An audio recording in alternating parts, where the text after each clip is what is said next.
Hey guys, Peter Harper, Managing Director and CEO of Asena Advisors.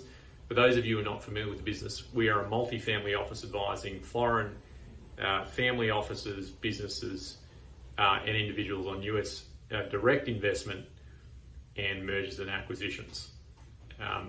So today I wanted to do a primer on the Grantor trust rules, as they probably impact over 70% of our client base. For those of you who are not familiar with the Grantor trust rules, these provisions sit within 671 and 679 of the Internal Revenue Code.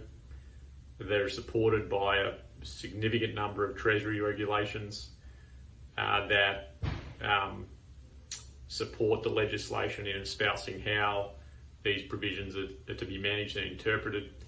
And the key intention of the legislation is to reduce the prospect of American taxpayers being able to evade taxes through the utilization of trusts, whether domestically within the United States or abroad.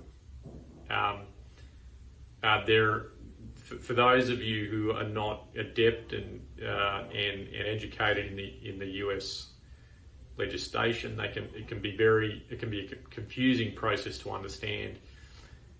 However, me personally, I find that the most straightforward way to understand how it came to be and why it's so impactful is that, like most anti-avoidance provisions that are put into play through legislation, they were designed to deal with specific issues. So every time an intelligent attorney came up with a strategy or a way to get around the rules, a way to avoid US taxation, the Treasury was forced to rewrite the legislation or reissue regulations to close a loophole.